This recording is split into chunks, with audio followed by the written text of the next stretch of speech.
They asked the black chubby cleaner to dance with them, but her moves kept them all in shock. The air in the Grand Royale Ballet studio crackled, not with electricity, but with pure, unadulterated panic. Today wasn't just any day. Today was the day. The World Stage Gala. Over 2 million tickets sold. Live streams set up across the globe. The biggest night of ballet happening once a year, right here, right now. Years of sweat, blisters, and dreams poured into this single performance. The studio's elite troupe, the Crystal Swans, had practiced this specific routine for a year and 4 long months. Every step, every leap, every delicate turn was burned into their muscles. Brielle pushed her cleaning cart quietly along the gleaming corridor outside Studio A. The muffled sounds of frantic voices seeped through the heavy door. She knew the routine almost as well as the dancers themselves. For 3 years, she'd been the quiet presence mopping floors, wiping mirrors, and emptying bins after everyone left. 3 years of watching, absorbing, dreaming. She'd sneak moments when the studio was empty, practicing the steps she'd memorized, feeling the music in her soul at home in her tiny apartment. But Brielle was different. She was black in a world that often prized a very specific look. And she was, well, people called her chubby, curvy, plump, not the long, lean lines ballet traditionally celebrated. So, she stayed by her cart, her love for ballet a secret held close, shining only in the empty studio or the privacy of her room. Remember, family, this is Black Nation. We share stories of strength and unexpected triumphs. Hit subscribe so you never miss a moment like this. Suddenly, the studio door flew open. Jennifer, the troupe's co-captain, her face pale and streaked with tears, stumbled out. Behind her, the other dancers huddled around someone on the floor. Renee, the star, the one who carried the most complex solo. Renee clutched her ankle, her face contorted in pain, tears streaming silently. "It's broken, I think," Renee gasped. "I landed wrong on the final leap just now during the last run-through." Silence. Thick, heavy, suffocating silence. It wasn't just a sprain. The lead dancer was out, on the biggest night imaginable. No understudy was prepared for Renee's intricate part. The sheer scale of the disaster hit them like a physical blow. 2 million people expecting perfection. The reputation of the studio, the careers of these dancers, all crumbling in an instant. Jennifer whirled around, her eyes wild, scanning the corridor. They landed on Brielle, frozen beside her cart, mop in hand. A desperate, crazy idea flickered in Jennifer's eyes. "Brielle." Jennifer's voice was tight with panic. "You watch us. All the time. You know the steps, don't you? The formations." Brielle's heart hammered against her ribs. She nodded, barely able to speak. I see them. Every day. Can you do it?" Jennifer pleaded, stepping closer. "Can you fill in? Just stand in Renee's spot. Follow the formations. We just need a body to complete the picture." Brielle's mind raced. She knew the steps. She'd done them 1,000 times in the empty studio, feeling the music flow through her. But on that stage, now, with no rehearsal, her hands tightened on the mop handle. Before she could form an answer, Chloe, one of the sharp-tongued soloists, scoffed.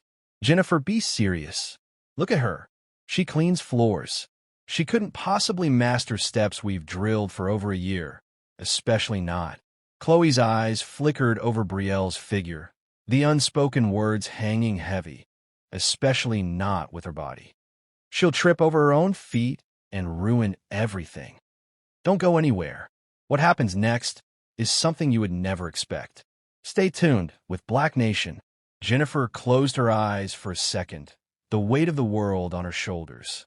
Renee's soft sobs echoed in the sudden quiet. There was no time, no other option. The curtain went up in less than an hour. "She's all we have, Chloe," Jennifer said, her voice brittle. She turned back to Brielle, desperation etched on every feature. "Brielle, please, just try. Stand in the back. Follow Jennifer. Follow me. Do what I do. Just fill the space." Brielle looked from Jennifer's terrified eyes to Renee's pain-filled ones, then to Chloe's dismissive glare. A lifetime of hiding, of believing she didn't belong, warred with the fierce love for the dance that burned inside her. This was her studio too, in her own way. She took a deep, shaky breath. I think I can try. There was no time for discussion, no time for doubt. Brielle was whisked away. They found a spare costume, miraculously, one that could be quickly pinned to fit her fuller curves, though it felt tight and strange. Her worn cleaning sneakers were swapped for stiff, unfamiliar point shoes. No time to break them in, no time to feel the wood of the bar under her fingers for reassurance. Makeup was hastily applied, her dark skin glowing under the bright lights backstage. Her usual neat braids were tucked ruthlessly under a headpiece. She was shoved into the wings, her heart pounding like a drum solo. The grandeur of the backstage area hit her. The scale was immense. The murmur of the vast audience beyond the heavy curtain was a terrifying ocean of sound. The other dancers, pale and tense, adjusted their costumes, avoiding her eyes, especially Chloe. Jennifer gave Brielle one last, frantic look. Just follow. Watch me. Stay in formation. Don't think, just move. Brielle nodded, her mouth too dry to speak. The overture began, majestic, sweeping, filling the enormous theater. The curtain rose. Brielle's first steps onto the world stage were a blur of blinding light and overwhelming sound. She moved purely on instinct, muscle memory forged in secret taking over. She found Renee's spot at the back. She watched Jennifer like a hawk, mirroring her movements as best she could. It was stiff, awkward. She felt huge and clumsy next to the willowy dancers. Her point shoes screamed in protest. Sweat trickled down her temples under the heavy headpiece. She could feel the critical eyes of the troupe, Chloe's especially, burning into her back. Just fill the space, she repeated in her mind like a prayer. Don't fall. Don't ruin it. The dance unfolded. It was beautiful, technically brilliant but brittle. The dancers moved with precision, but the vital spark, the connection Renee brought, was missing. The formation felt slightly off, unbalanced without its true center. The audience, sensing something amiss but unsure what, watched with polite attention. Then, disaster struck again. Jennifer, straining to compensate for Renee's absence, pushing too hard to hold everything together, landed a jump awkwardly. A sickening crack echoed, audible even over the music.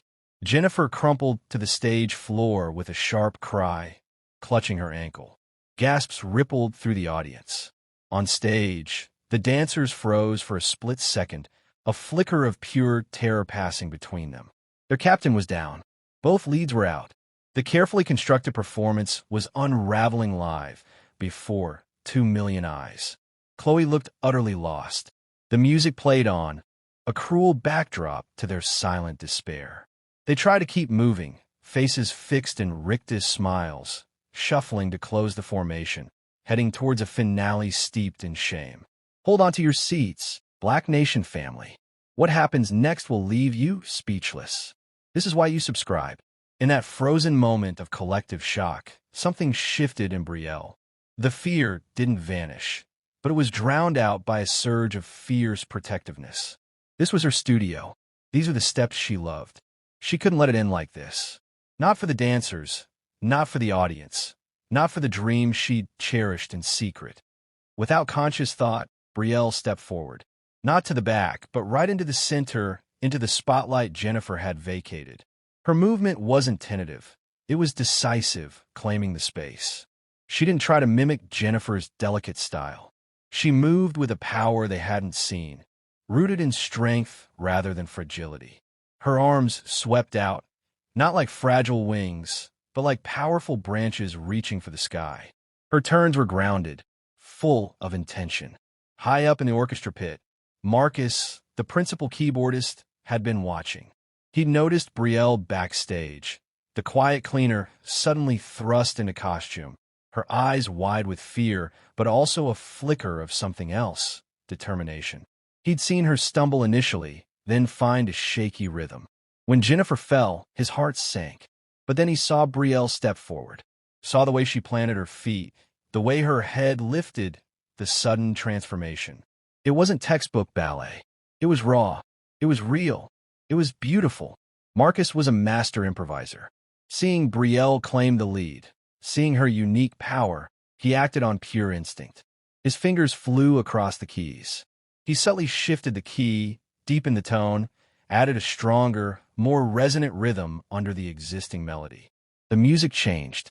It became richer, darker, more percussive, a perfect match for the dancer who now commanded the stage. The change in music jolted the other dancers. They looked at Brielle, not with dismissal now, but with stunned confusion. Chloe hesitated. Then, driven by ingrained professionalism and the sheer force of Brielle's presence, she took her cue. She followed Brielle's lead. One by one, the others did too, falling into a new formation radiating out from Brielle's powerful center. Brielle didn't just dance. She spoke with her body. The years of watching, yearning, practicing alone poured out. Her movements told a story, not of fairy tales, but of resilience. The ache of being unseen, the strength found in quiet corners, the fierce joy of finally moving freely. Her curves, so often seen as a limitation, became part of the expression. A deep backbend spoke of vulnerability. A powerful leap became an act of defiance. A grounded spin embodied rooted pride. Her dark skin, gleaming under the intense stage lights, became a focal point, a radiant contrast against the pale costumes of the other dancers. It wasn't just skin, it was a statement. The audience felt it. The polite attention vanished, replaced by rapt silence, then growing murmurs of awe. They leaned forward. They saw not a substitute, but a revelation. They saw the hidden pain, the unexpected joy, the raw power Brielle channeled. They saw her. Tears welled in many eyes. The connection was electric, flowing from the stage to the furthest balcony. Madame Marilyn, the legendary dance conductor and founder of the studio, sat rigid in her private box. She'd watched Jennifer's fall with a leaden heart, anticipating the end of her studio's reputation. Then she saw Brielle step forward. She saw the transformation. She heard Marcus's music shift to support it. As Brielle danced her story, Marilyn's critical eye softened, then widened in disbelief. This wasn't the polished Crystal Swans routine. This was something deeper, truer. It had heart. It had fire. It had a message she hadn't realized ballet could carry so powerfully. A single tear escaped, tracing a path down her powdered cheek.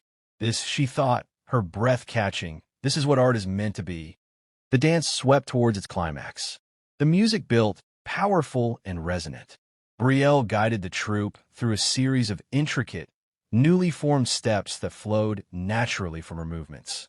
For the final pose, the traditional ending required the lead to be lifted high. But Brielle didn't wait for that. As the music reached its peak, she signaled the dancers. They understood. In a powerful, unified movement, they sank to their knees in a deep bow, their heads low, fanning out around her. Alone in the spotlight, Brielle didn't strike a dainty pose. She stood tall, rooted, one arm stretched high towards the light, the other curved protectively near her heart. Then, with a slow, deliberate grace that held the entire theater breathless, she rolled her shoulders back and let her head fall back, exposing the long, elegant line of her neck, her dark skin glowing like polished obsidian. It wasn't just a final move, it was an offering, an acceptance, a declaration of pride. It said, "Here I am. This is me, my skin, my body, my story. And I am proud." The silence held for one beat. Two. Then the theater exploded. The roar of applause wasn't just loud. It was thunderous, a physical wave crashing over the stage. People leapt to their feet, cheering, shouting, tears streaming down faces. It wasn't just for the dance's aesthetic beauty, though it was breathtaking. It was for the story, the unexpected power, the radiant pride shining from Brielle's dark skin in that final defiant pose. Hope embodied in black light. Backstage was chaos, but a joyous chaos.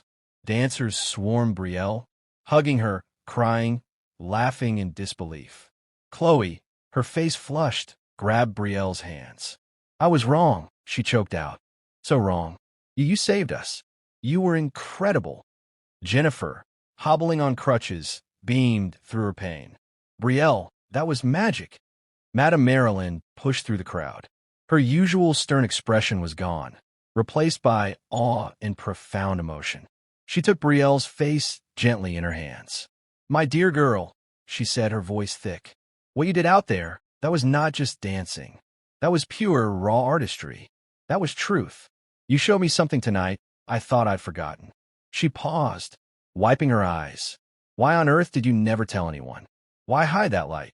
Brielle, still trembling from adrenaline and emotion, looked down.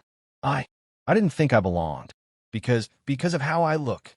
Marilyn's expression softened further, then grew firm. "Nonsense. Talent like yours demands to be seen. Consider yourself officially part of the Crystal Swans, effective immediately." She squeezed Brielle's shoulders. "And we'll get you on a fitness program. Not to change you, my dear, but to strengthen you. To make those powerful moves even more effortless, to keep you safe. Your body is your instrument. We will help you hone it." A genuine smile touched her lips. "The world needs to see more of Brielle."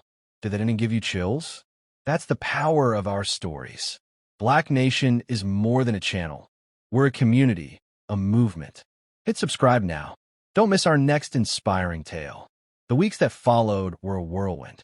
The video of Brielle's performance, especially that final, powerful pose, went viral instantly. Ballerina Brielle and Blacklight trended worldwide. News outlets called it the most inspiring moment in ballet history. The Grand Royale Ballet Studio saw applications skyrocket, especially from dancers of color and diverse body types. Brielle became a symbol of hidden talent, of seizing the moment, of Black pride and beauty redefining a classic art form. She worked hard with Madame Marilyn's trainers, building strength and stamina, but always celebrating the power and grace unique to her form. She wasn't trying to become thin. She was becoming a stronger, healthier, even more powerful version of herself. The stage that had seemed like an impossible dream became her home. She danced lead roles, her performances infused with the same emotional depth and unique power that had captivated the world that first night. And so, the quiet cleaner who danced only when no one was watching became Brielle Johnson, principal dancer. Her story reminded everyone that talent burns bright in unexpected places, that courage can roar from the quietest souls, and that sometimes the most powerful light shines from the deepest, richest hue. It all started because she dared to say, "I'll try," and stepped into the light when hope seemed lost. That family is the power of being ready and the magic that happens when you seize your moment. Thank you for being part of the Black Nation story. Share this triumph, leave a comment, and subscribe for more powerful moments that celebrate us. We are a nation.